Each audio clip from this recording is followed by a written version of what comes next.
Boa noite a todos, meus irmãos, a paz do Senhor. Como os irmãos já têm conhecimento, as oportunidades que nós estamos tendo no culto à noite, estamos fazendo a exposição da série das 7 igrejas da Ásia. No domingo que nós tivemos a oportunidade, iniciamos falando sobre a igreja de Éfeso, e hoje nós estaremos dando continuidade, falando sobre a igreja de Esmirna, que se encontrava na cidade de Esmirna. Eu convido a igreja para que abra sua Bíblia comigo, em Apocalipse, capítulo 2. Estaremos fazendo a leitura de forma alternada, mesmo assentados, do verso 8 ao verso 11.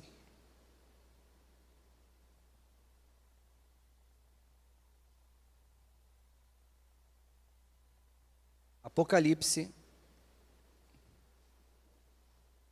capítulo 2, verso 8 ao verso 11, diz assim: Ao anjo da igreja em Esmirna escreve: Estas coisas diz o primeiro e o último, que esteve morto e tornou a viver. Conheço a tribulação pela qual você está passando, a sua pobreza, embora você seja rico, e a blasfêmia dos que se declaram judeus e não são, sendo isto sim sinagoga de Satanás. Não tenha medo das coisas que você vai sofrer. Eis que o diabo está para lançar alguns de vocês na prisão, para que vocês sejam postos à prova e passem por uma tribulação de 10 dias. Seja fiel até a morte, e eu lhe darei a coroa da vida. Quem tem ouvidos, ouça o que o Espírito diz às igrejas. O vencedor, de modo nenhum, sofrerá o dano da segunda morte. Que Deus aqueça nossos corações com a sua palavra nessa noite. Meus irmãos, permita-me fazer uma pergunta retórica. Se pela força e medo mandassem você negar a Jesus, o que você faria? O bispo pastor da igreja de Esmirna e discípulo do apóstolo João, ele foi queimado vivo em uma fogueira no ano 155 depois de Cristo. Os seus algozes pediram para que dissesse: César é o Senhor, mas ele recusou-se a fazê-lo. Posteriormente, ele foi tomado à força, levado ao estádio, repleto de pessoas, e o procônsul instou com ele, dizendo: Jura, maldiz a Cristo e te porei em liberdade. Policarpo lhe respondeu: 86 anos eu tenho servido a Cristo, e ele nunca me fez mal, só bem. Como posso maldizer o meu rei e salvador? Depois de ameaçá-lo com feras, o procônsul lhe disse: Farei que sejas consumido pelo fogo. Mas Policarpo respondeu novamente: Tu ameaças com fogo que queima por 1 hora, e depois de um pouco se apaga. Mas tu és ignorante a respeito do fogo do juízo vindouro e do castigo eterno reservado para os maus. Mas por que te demoras? Faze logo o que queres. Assim, Policarpo foi queimado vivo em uma pira. O testemunho de fidelidade e a cruel perseguição vivida pelo pastor, o bispo da igreja que estava na cidade de Esmirna, retrata muito bem o que também toda aquela igreja que estava localizada naquela cidade estava vivendo como um todo. Para os irmãos terem uma ideia, Esmirna estava localizado a 64 quilômetros ao norte de Éfeso e era a cidade mais bela da Ásia Menor. William Barclay, o comentarista, diz que ela era considerada o ornamento, a coroa e a flor da Ásia. A sua riqueza natural lhe deu a oportunidade de competir e ganhar o direito de construir um templo para o imperador Tibério no ano 29 depois de Cristo. Além de ser uma cidade comercial, onde ficava o maior porto da Ásia Menor, destacava-se ali também um monte chamado Monte Pagos. Esse monte, ele era coberto de templos dedicados aos deuses gregos e bordejados de casas famosas. HDL, a respeito desse monte, ele diz que era um lugar de realeza coroado de torres. Durante o período greco-romano, a cidade tinha uma população aproximadamente de 100 mil habitantes, incluindo em massa a presença de judeus. Para o mundo daquela época, Esmirna era considerada ou conhecida por sua beleza, mas para os crentes que estavam residindo naquela cidade, para a igreja que estava na cidade de Esmirna, ela era conhecida por sua fidelidade a Roma e cruel perseguição. Na leitura do texto, que agora nós fizemos há pouco, é possível perceber logo no início a identificação ou a empatia da parte do próprio Jesus em relação ao que a igreja estava vivendo. Porque logo no primeiro verso, Jesus, ele se identifica o pastor da igreja, a igreja, como o primeiro e o último, o que esteve morto e tornou a viver. Ao mesmo tempo que ressalta a sua divindade, quando ele fala que é o primeiro e o último, também faz lembrar da vitória que ele obteve através do sofrimento e morte. Esta identificação com a igreja fica evidente no verso adiante, quando é revelado que a igreja passava por tribulação, pobreza e blasfêmia. No entanto, espiritualmente, aquela igreja era uma igreja rica. Apesar de uma vida de dificuldades terrenas, de dor, de sofrimento, de perseguição, de destruição e de morte, aquela igreja tinha uma riqueza reservada diante do próprio Deus. Mas a pergunta que norteia este primeiro momento que nós estamos falando sobre o que a igreja de Esmirna estava vivendo, de onde vêm esses ataques? O próprio texto diz que esses ataques vêm da sinagoga de Satanás, indiretamente e diretamente dos romanos.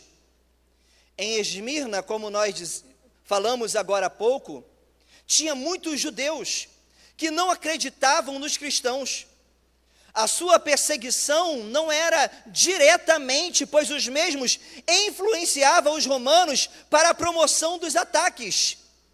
Eles são identificados por Jesus como sinagogas de Satanás, pois, sendo judeus e costumados a estudar a Torá nas sinagogas, agora eles tornaram-se agentes do próprio Satanás, do diabo.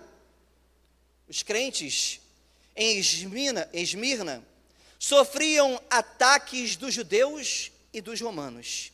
Eles eram atribulados, atacados por conta da sua fé. Eles eram forçados a adorar o grande imperador Domiciano, o imperador conhecido como Nero Redivivo, o segundo Nero, devido à sua cruel perseguição desencadeada contra os cristãos. Eles tinham que se prostrar à força diante de Nero, como se ele fosse Domiciano, como se ele fosse o próprio Deus. A história diz que de uma única vez, lançaram do Monte Pagos cerca de 1.200 crentes. Posteriormente, mataram mais 800 crentes, e eles estavam morrendo unicamente porque eles confessavam o nome de Cristo. Os crentes de Esmirna eram pobres, pois o governo não permitiam com que eles crescessem financeiramente. George Lade diz que a pobreza dos esmirneanos não advinha somente da sua situação econômica normal, mas do confisco de prosperidades, de bandos hostis que os saqueavam e da dificuldade de ganhar a vida em um ambiente hostil. Os judeus difamavam os cristãos, levantando deles falsos rumores. Eles eram os agentes que influenciavam os romanos para que então toda a riqueza que os cristãos tinham e todas as bem-aventuranças que eles poderiam ter por conta das questões financeiras, eles eram tomadas e saqueadas. A situação da igreja de Esmirna é de sofrimento, meus irmãos. A tribulação, a pobreza, a blasfêmia andavam próximas, de mãos dadas com a igreja. Contudo, a sua fidelidade a tornava rica espiritualmente, porque mesmo diante de tudo que ela estava passando, ela permanecia firme diante do Senhor. Vejam, no verso 10, que Deus não a livrou da perseguição. Ao contrário disso, disse que apenas conhecia a perseguição. Mas também, no verso 10, ele prepara a igreja para uma intensificação maior desta perseguição. Diz o verso 10, não temas as coisas que tens de sofrer. Eis que o diabo está para lançar em prisão alguns dentre vós, para ser postos a provas, e tereis tribulação de 10 dias. Ser fiel até a morte, e dar-te-ei a coroa da vida. A respeito desses 10 dias, alguns teólogos trabalham a ideia da perseguição completa ao extremo do que aquelas pessoas poderiam suportar, mas também com um tempo determinado para o término dela. Mesmo diante do sofrimento, Cristo vai dizer para Esmirna, para ela não temer e permanecer fiel até a morte. Ou seja, Deus estava permitindo o sofrimento, inclusive a morte de muitos crentes. Por isso, a apresentação inicial de Jesus para essa igreja é como aquele que morreu, mas tornou a viver. Pois os vencedores também desfrutariam da bênção da vida após a primeira morte. Meus irmãos, percebam comigo que a realidade da igreja de Esmirna aponta para o hoje, sofrimento, mas também para o amanhã, da igreja que por conta de Cristo padece perseguição e que se intensificará. Mas como Cristo venceu, também nós venceremos. E por isso eu quero refletir com os irmãos nessa noite sobre essa igreja, uma igreja provada através do sofrimento. Perceba comigo por que a igreja de Esmirna é uma igreja provada através do sofrimento. Primeiro, porque Deus conhecia as tribulações presentes da igreja. No verso 9 ele vai dizer, eu conheço a sua tribulação. Eu conheço a tua pobreza. E também a blasfêmia dos que a si mesmos se declaram judeus e não são. Irmãos, a igreja estava passando pela mais ferrenha das perseguições. Os ataques estavam vindo a ela como se fosse um rolo compressor. Os judeus, agentes do próprio Satanás, estavam blasfemando, influenciando os romanos para atacarem a igreja de todos os lados. eles eram atribulados, as suas posses eram confiscadas, eles eram saqueados e por isso estavam pobres, obrigados a negarem o próprio Cristo.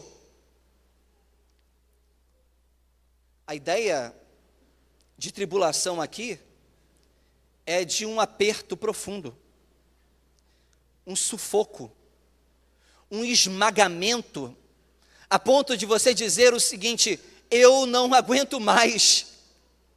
Mas o que é interessante que o texto mostra aqui para nós é que apesar do sofrimento, apesar das dores, apesar das tribulações, Deus apenas diz para a igreja: eu conheço, mas Ele não toma nenhuma ação direta em socorrer a igreja naquele momento presente.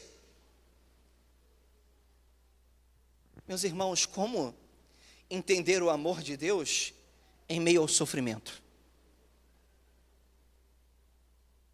Como entender o amor de Deus, de um pai que vê o filho na cruz maldita e permite passar por ela? Como entender o amor de Deus no momento em que a doença chega, no momento em que a morte está às portas? Nem sempre seremos socorridos de imediato, pois o amor de Deus, por vezes, se mostra através da permissão do sofrimento. A igreja de Esmirna estava passando a maior das perseguições, mas Deus estava observando apenas a sua fidelidade. Aliás, meus irmãos, foi assim com o próprio Jesus, que passou pela via crucis, após a quarentena, foi coroado com uma coroa de espinho, e erguido como malfeitor na cruz maldita, ele sofreu em sua pele a cólera de Deus que devia ser imputada sobre o homem, sobre nós pecadores. E por vezes o método de Deus usar para tratar a igreja é através do sofrimento. Como o próprio apóstolo Pedro diz, às vezes ele quer refinar a igreja como um fogo que refina o ouro. E por vezes dói.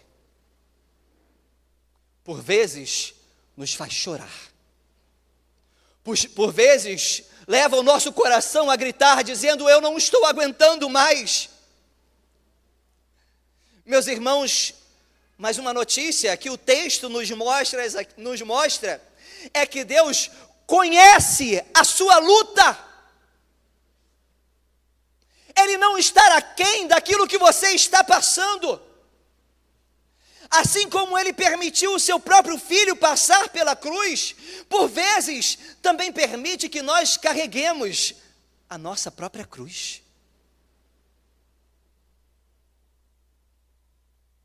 Mas Deus conhece o seu sofrimento. Mas perceba ainda comigo,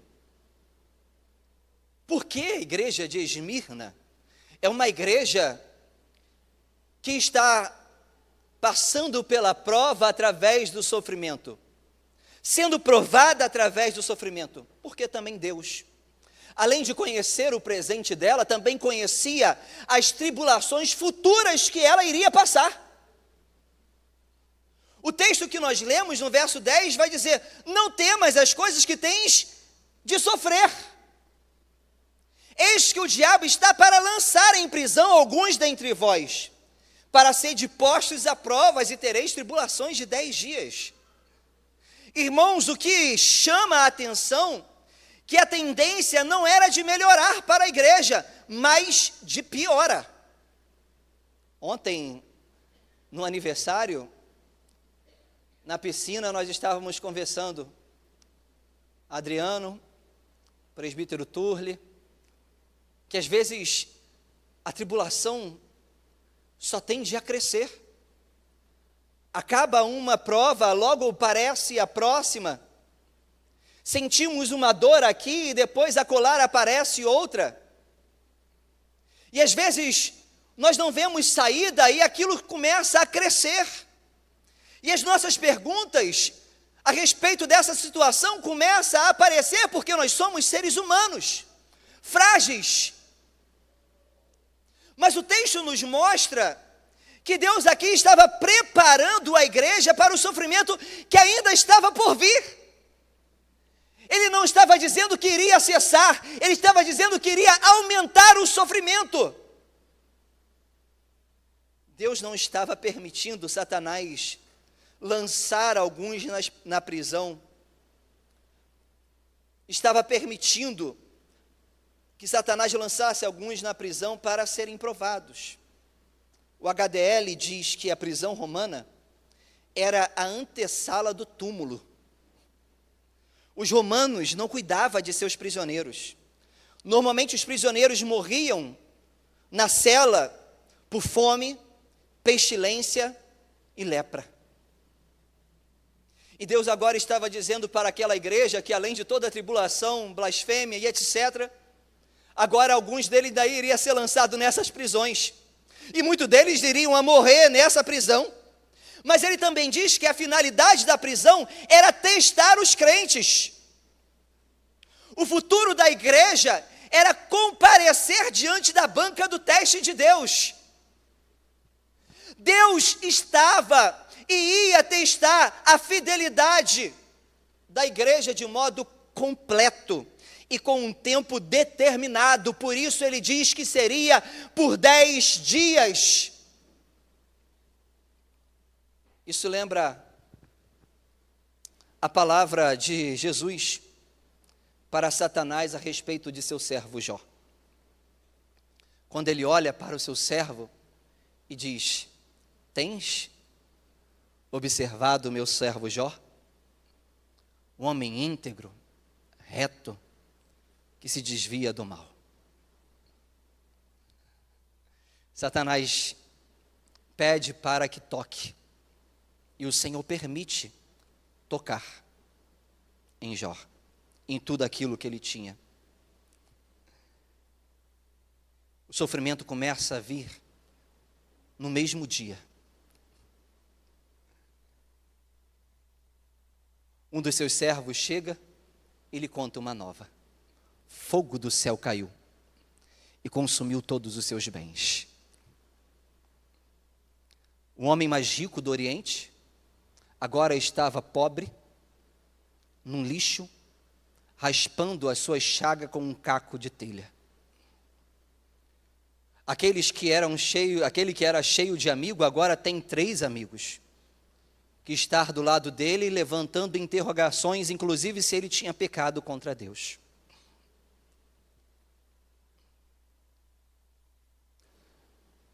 Mas um dos seus servos chega, e ele diz: veio um vento dos 4 cantos da terra, atingiu a casa aonde todos os seus filhos estavam, e somente eu sobrei para lhe contar as novas. Agora, como se não bastasse, a sua própria mulher não aguentando mais aquilo que ele estava vivendo, ele diz: porque tu retens ainda a tua fidelidade, amaldiçoa esse teu Deus e morre, Jó. Contudo, Jó diz, se levantou, rasgou o seu manto, raspou a sua cabeça, levantou-se da terra e adorou. E disse: nu saí do ventre da minha mãe, e nu eu voltarei para lá. O Senhor me deu e Ele tomou. Bendito seja o nome do Senhor. E em tudo isso Jó não pecou, nem atribuiu a Deus falta alguma. Para sua mulher ele disse: como falas? Uma louca mulher, assim tu falas. Desfrutaríamos do bem de Deus e não poderíamos desfrutar do mal. Meus irmãos, às vezes nós criamos a expectativa de que o amanhã vai ser melhor. Quantas vezes nós carinhosamente falamos para uma pessoa: amanhã vai ser melhor. Mas esquecemos de que o amanhã também está nas mãos de Deus. E que, se assim for a sua vontade, Ele pode estar nos preparando para passar testes ainda melhor ou ainda testes ainda pior. Por isso, Jesus nos ensina a orar: seja feita a sua vontade. Temos por certo que Deus não permite que sejamos testados além das nossas forças, e o conforto de que Ele supervisiona todo este teste. É isso que incendeia o nosso coração, porque Ele sempre está ao seu lado. Porque é Ele mesmo que está supervisionando e regendo todas as coisas, para que naquela aprovação você se torne mais parecido com Cristo, o Filho de Deus. Seja refinado pelo fogo do Deus vivo.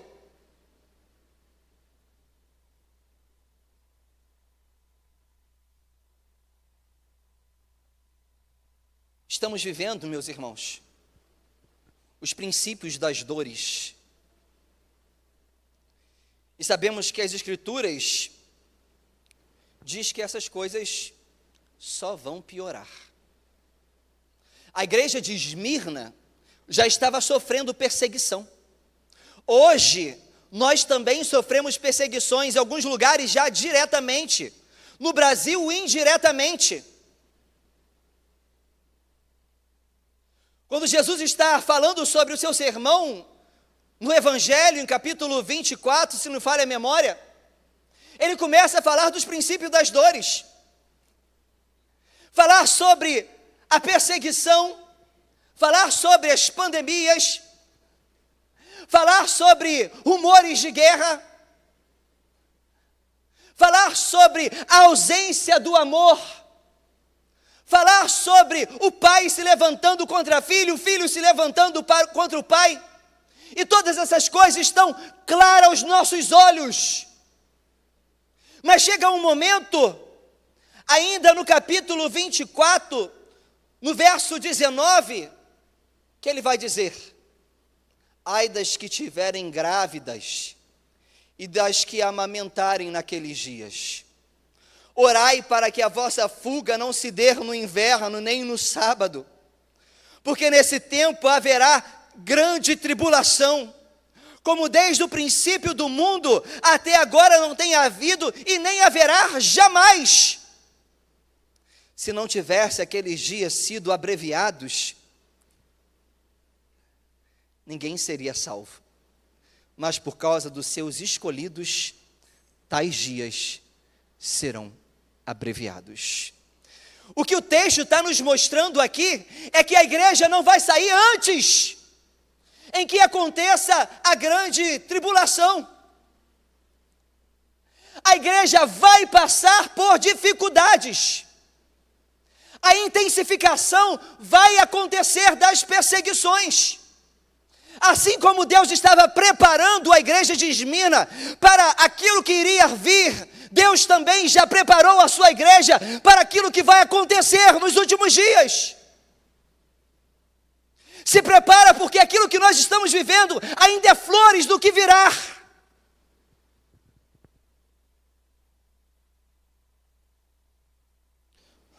Mas no 29 vai dizer: logo em seguida a tribulação daquele dia, o sol escurecerá, a lua não dará a sua claridade, as estrelas cairão do firmamento, os poderes dos céus serão abalados. Então aparecerá no céu o sinal do Filho do Homem, e todos os povos da terra se lamentarão e verão o Filho do Homem vindo sobre as nuvens do céu, com poder e muita glória. E ele enviará os seus anjos com grande clamor de trombeta, os quais reunirão os seus escolhidos dos quatro ventos, de uma a outra extremidade dos céus. Nós, irmãos, passaremos por tribulação, mas o próprio Cristo virá dos altos céus para buscar a sua noiva, para reinar juntamente com Ele. Esse é o nosso conforto, porque pós a primeira morte, viveremos a eternidade com o Senhor nos céus. Mas perceba ainda comigo, meus irmãos, porque a igreja de Esmirna é uma igreja provada na perseguição, porque o próprio Deus a encoraja a ser fiel até a morte. Ele diz: ser fiel até a morte e dar-te-ei a coroa da vida. Meus irmãos, Esmirna tinha o costume de sediar os jogos, e os vencedores naquele período recebiam uma coroa de louros. E Deus, identificando-se com aquela cultura, Ele utiliza-se da linguagem vivida por eles para retratar-se com aquele povo, para que o entendimento tornasse mais claro. E por isso Ele vai dizer: ao vencedor dar-te-ei a coroa da vida. Mas aqui no texto, a recompensa da coroa da vida está reservada àqueles que forem fiéis até a morte. A questão em destaque não é de ser fiel, é de ser fiel até a morte. Ou melhor, a questão em destaque não é de ser fiel até o fim da vida, mas de ser fiel até a morte. Deus novamente não diz que tiraria a igreja da hora da morte, mas encoraja a fidelidade até o fim. O mesmo caminho percorrido por Jesus era o que estava traçado para a igreja de Esmirna. Ser fiel até a morte, dar-te-ei a coroa da vida. Jesus foi fiel até a morte de cruz, e ele recebeu a coroa diante do Pai. Por quantas vezes, meus irmãos, nós temos negado o nome de Cristo? Coisas pequenas. Por quantas vezes temos declinado a nossa fidelidade ao Senhor, que morreu a nossa morte? O que Jesus espera da igreja de Esmirna é também o que Ele espera de você e de mim. Fidelidade na vida, fidelidade no testemunho, fidelidade na família, fidelidade nos negócios, fidelidade na fé. Não podemos vender o nosso Senhor por moedas de prata como fez Judas.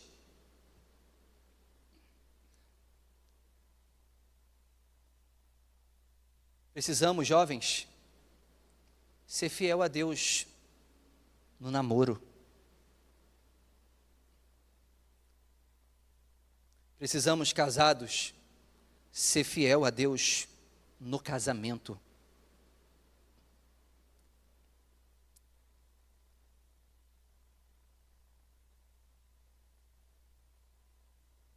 Warren Wiersbe diz que Esmirna significa amargo e relaciona-se com a palavra mirra.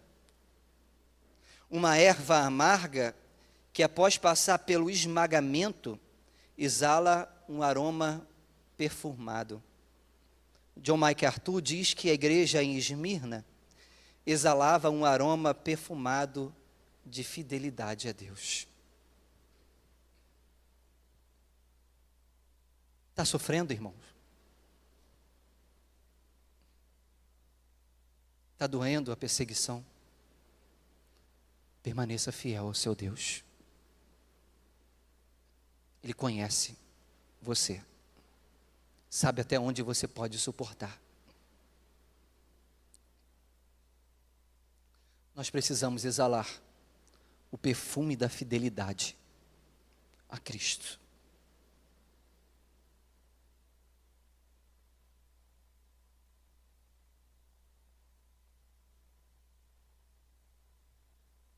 Seu trabalho, você tem sido fiel? Ou tem se corrompido?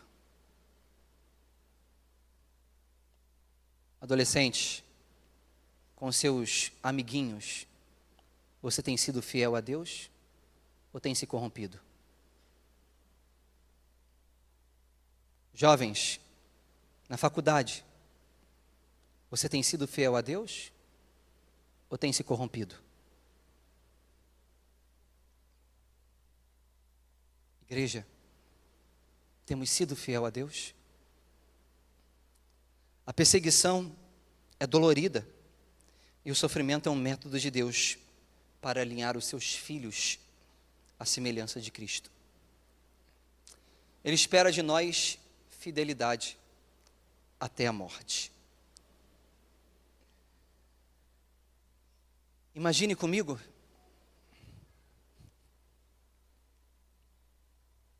que Policarpo,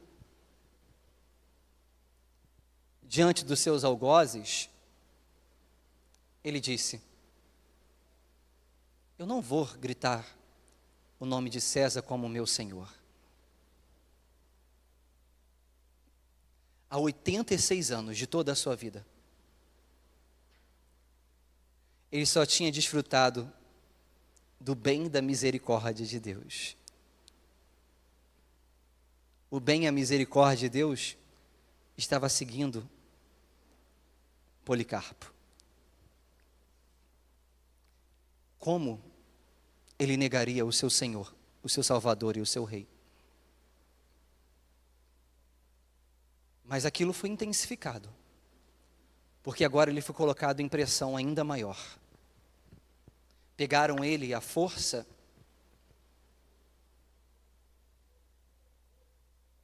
e levaram ele para o estádio onde era celebrado a festa da morte dos cristãos. Muitos eram mortos por ursos, gladiadores, leões, feras.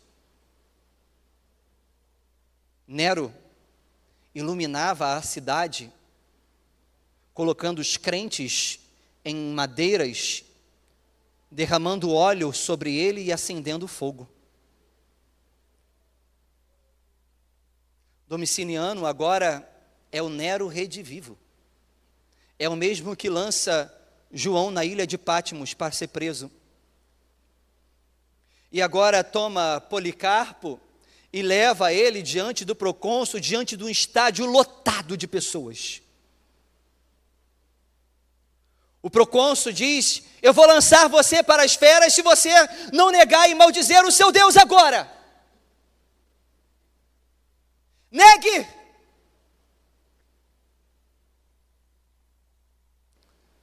Policarpo olha para o procônsul e diz: você é ignorante a respeito do fogo eterno. Esse fogo se acenderá por 1 hora e logo se apagará. Mas aquele que não estiver com o Senhor sofrerá a segunda morte. E lá o fogo arderá continuamente.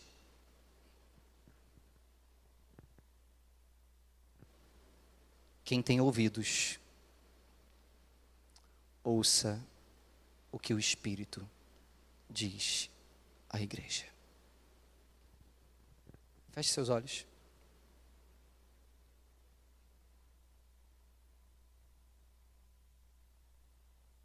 Vou estar convidando o Ministério de Louvor para que venha aqui na frente. Estaremos entoando o louvor à bondade de Deus.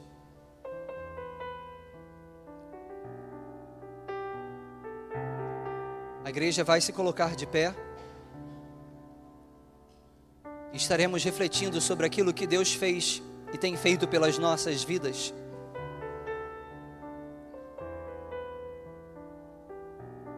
Sobre o nosso testemunho diante do Senhor.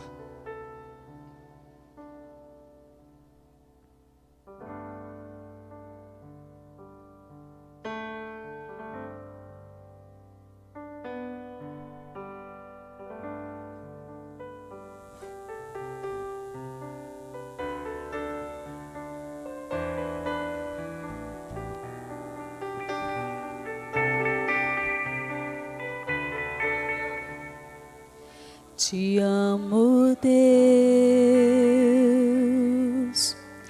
Tua graça nunca falha, todos os dias eu estou em tuas mãos. Desde quando me levanto até eu me deitar, eu cantarei da bondade de Deus.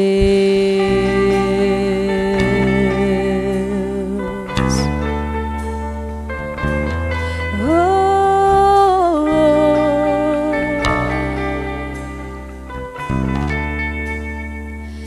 Tua doce voz que me guia em meio ao fogo, na escuridão, tua presença me conforta. Sei que és meu Pai, que amigo és, vivo na bondade de Deus.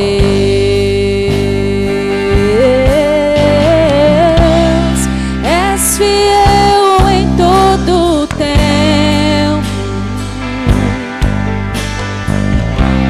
em todo o tempo tu és são, tão bom, com todo o fôlego que tenho, eu cantarei da bondade de Deus.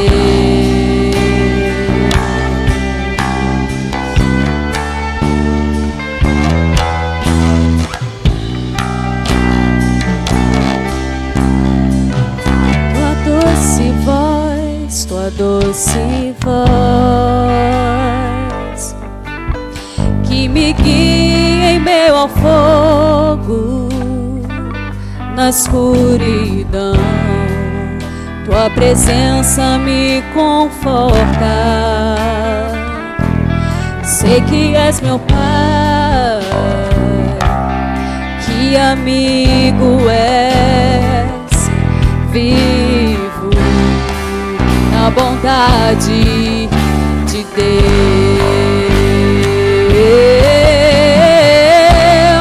És fiel em todo o tempo,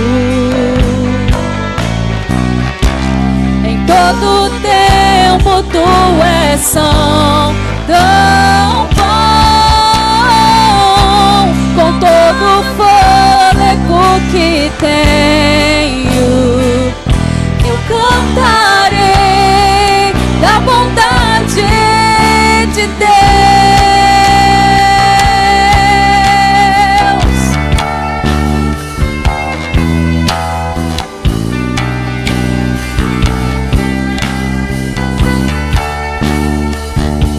Oh, tua bondade me seguirá, Senhor. Tua bondade me seguirá, Senhor. Eu me rendo a ti, te dou o meu ser, entrego tudo a ti. Tua bondade me seguirá, Senhor. Tua bondade me seguirá, Senhor. Tua bondade me seguirá, Senhor. Eu me rendo a ti, te dou o meu ser, entrego tudo a ti. Tua bondade me seguirá, Senhor.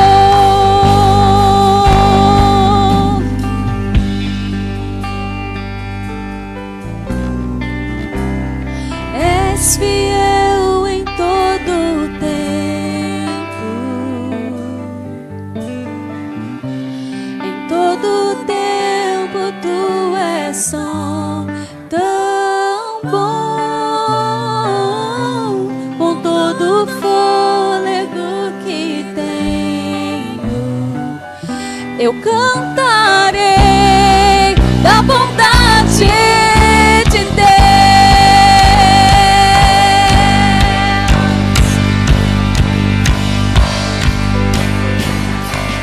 És fiel em todo o tempo, em todo o tempo tu és santo. Com todo o fôlego que tenho, eu cantarei da bondade de Deus. Eu cantarei da bondade de Deus. Eu cantarei da bondade de Deus.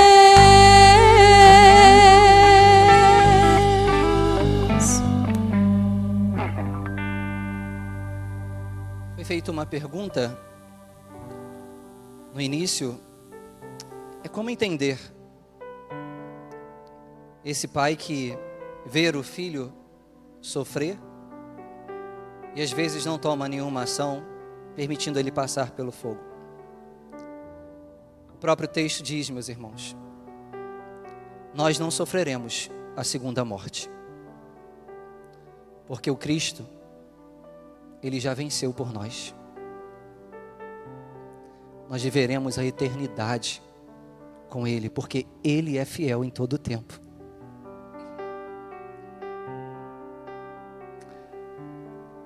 Mas mesmo assim, você que está passando por difíceis perseguições, lutas, enfermidades, como o pastor citou aqui, nós oramos para que Deus faça a vontade dEle. Quem sabe a vontade do Senhor, como Ele disse que era por 10 dias, a um tempo determinado, não seja que cesse. Alguns pode ser que essa seja a vontade de Deus, outros que seja amanhã, ou que dure mais um pouquinho. Sai do seu lugar, vem aqui na frente, nós vamos estar orando por você. Pastor Luiz.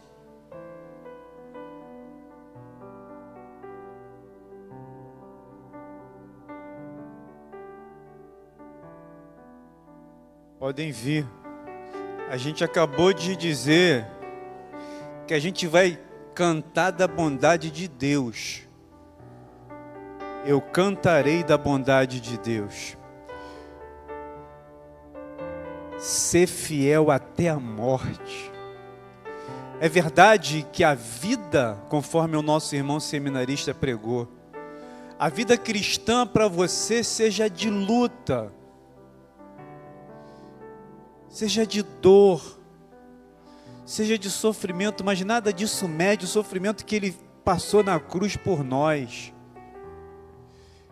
E aí, se tudo isso, além das pessoas que estão aqui à frente, diz respeito a você, você vem aqui à frente sem nenhuma restrição, impedimento, pode vir.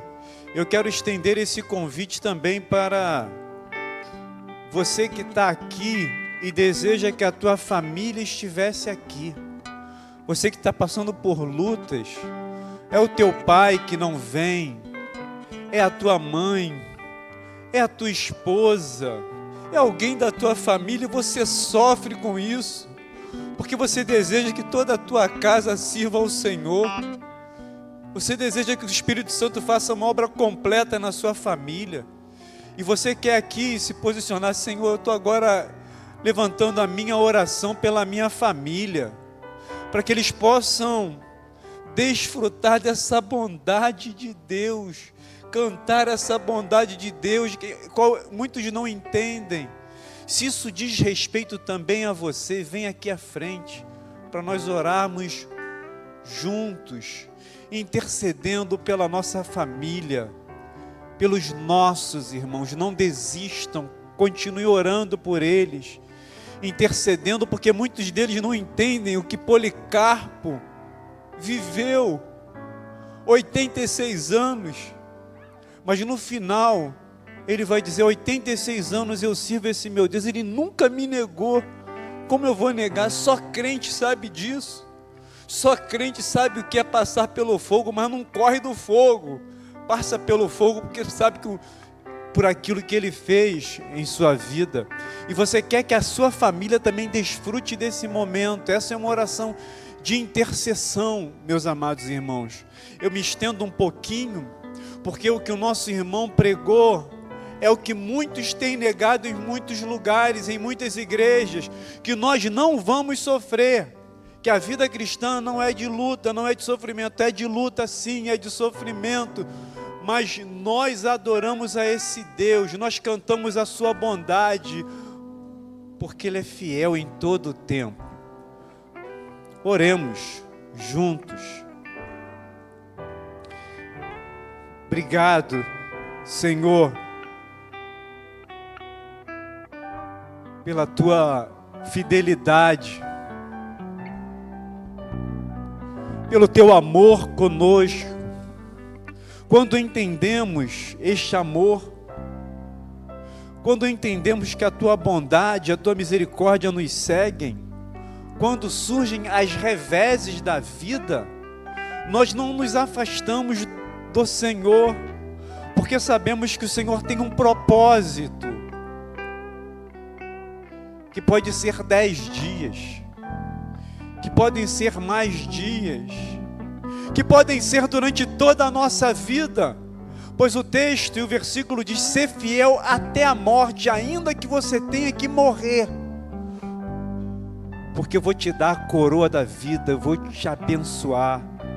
Que seja assim, Deus, conosco, com os nossos familiares, que nós queremos que eles sejam também alcançados, que eles sejam, ó Deus, envolvidos e comprometidos com tudo aquilo que a gente está vivendo, com tudo aquilo que a gente está desfrutando como a tua igreja, passando por lutas, passando por dificuldades, passando por dores, passando por sofrimentos, mas ainda assim te adorando e cantando a bondade de Deus. Que seja assim também com os nossos, em nome de Jesus. Vamos voltar no refrão. E eu queria que nós temos pessoas aqui